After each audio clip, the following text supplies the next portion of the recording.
sarees పట్టు సంబరాలు. Win 5 gram gold coin, 3 winners every week on purchase of 10,000 rupees. అంత ఘోరం అంటే ఇది రేవంత్ రెడ్డి పరిపాలన ప్రజాస్వామ్యం అంటే ఘోరంగా తయారైంది. నిన్న మమ్మలను నేను విప్పు జారీ చేయాలి. ఆర్టీఓ ఆఫీస్ కూడా పోయేందుకు నాకు అనుమతి లేదు. కమిషనర్ ఆఫీస్ కూడా పోయేందుకు అనుమతి లేదు.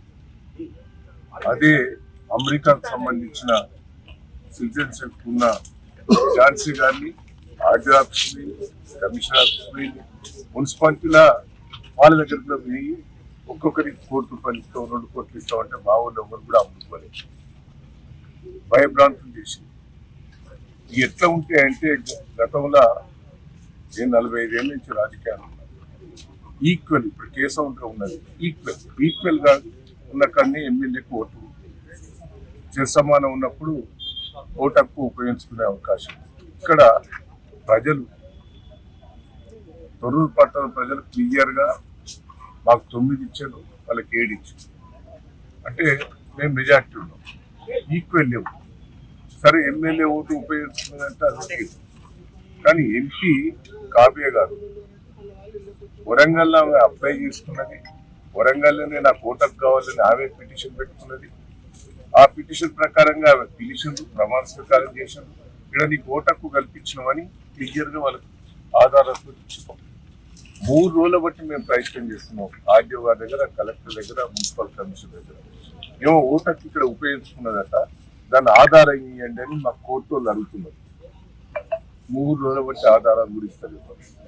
ఇలా ఓటేసి అది ప్రజాస్వామ్యం వేసినాక ఒక్కసారి ఆలోచిస్తారు. జనగంలో ఇద్దరు సమానంగా ఉంటే మా వాళ్ళని గురించి కాంగ్రెస్ పార్టీ సమానం వస్తే ఆడ టాస్ల వాళ్ళకే వచ్చింది. తొర్రూరులో టాస్ల చైర్మన్ వైస్ చైర్మన్ వాళ్ళకే వచ్చింది. అంటే దీంట్లో కూడా మోసం.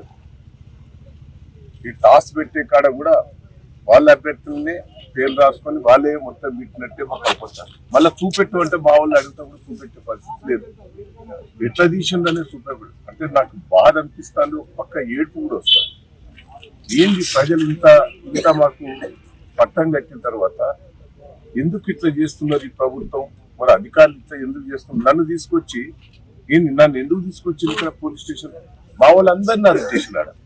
అడవులు ఆబ్జెక్షన్ పెట్టేవాళ్ళు, మా చైర్మన్ గా నిలబడ్డ కుటుంబ సభ్యులందరినీ కూడా పట్టుకొచ్చి పోలీస్ స్టేషన్ లో పెట్టినట్టు మా మిస్సెస్ పోలీస్ స్టేషన్ లో అరెస్ట్ చేసి పెట్టారు. నిన్న నన్ను అడిగి రాకుండా చేశారు. నేను తొర్రూరులో నాకు ఇల్లు ఉన్నది, తొర్రూరులో నాకు ఆఫీస్ ఉన్నది, నేను ఎప్పుడు తొర్రూరులో పండుకుంటుంది. మొన్న తొర్రూరులో ఆఫీసులో నన్ను ఉంటానంటే కూడా ఆ నుంచి తీసుకొచ్చి ఇక్కడ పెట్టారు. నర్సులపేట తీసుకొచ్చారు. ఆడ ఝాన్సీ గారికి సిటిజన్షిప్ అమెరికాలో ఉన్నదా? ఇక్కడ ఇల్లు లేదు, ఏది లేదు, తొర్రూరులో బాధాపున్నదా? అంటే ఎంత ఘోరం అండి. 45 ఏళ్ళ రాజకీయాలలో ఇంత మోసం, ఇంత దగ నేను ఎప్పుడు కూడా రాజశేఖర రెడ్డి పీరియడ్లో కూడా ఇట్లా ప్రజాస్వామ్య విరుద్ధంగా ఎప్పుడు కూడా చేయలేదు. కానీ ఇప్పుడు ఎందుకో ప్రజాస్వామ్య విరుద్ధంగా నాకు రాజకీయాలలో ఈ కక్ష సాధింపులు చేయటం వల్ల రాజకీయాల్లో ఉండాలన్నా తప్పుకోవాలన్నా ఏంది ఇంత గోస? ఏందండి? ప్రజలు నాకు పట్టం కట్టారు. సర్పంచ్ ఎన్నికలలో మెజార్టీ సీట్లు ఇచ్చారు. నేను 46,000 ఓడిపోతే నాకు 2,000 లీడ్ ఇచ్చిండు సర్పంచ్ ఎన్నికలు. పెద్ద పెద్ద గ్రామ పంచాయతీలని నన్నే గెలిపించారు. ఇవాళ మున్సిపాలిటీ కూడా మెజార్టీ వచ్చింది. ఇంత ప్రజాస్వామ్యంగా వచ్చిన దాన్ని ఇంత దౌర్జన్యంగా చేస్తాం. నాకైతే బాధ ఉన్నది, నాకు ఏడుపు వస్తున్నది. అసలు రాజకీయాల్లో ఉండాలన్నా, రాజకీయాలు తప్పుకోవాలన్నా అనిపిస్తారు. నాకైతే ఇంత గోస, ఇంత ప్రజాస్వామ్య విరుద్ధంగా చేస్తుంటే ప్రజలు పాపం సంతోషంగా ఉన్నారు. కార్యకర్తలు కూడా రాత్రింబోలు కష్టపడ్డారండి. మా కార్యకర్తల కష్టం చూస్తే అయితే నాకు బాధ అనిపిస్తారు.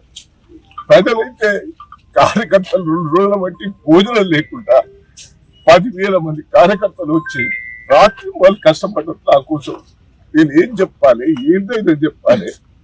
ఎట్లా ఇంత విరుద్ధంగా చేస్తా అంటే రాజకీయాలలో నేను ఉండాలా పోవాలా? నాకైతే బాధ ఉంటుంది. దయచేసి ఏంది దౌర్జన్యం? పోలీసు వాళ్ళు కూడా దయచేసి ఇట్లా చేయటం కూడా మంచిది కాదు. కేసీఆర్ చూస్తే పక్క అభిమానం, దయానంద్ చూస్తే అభిమానం ప్రజలు.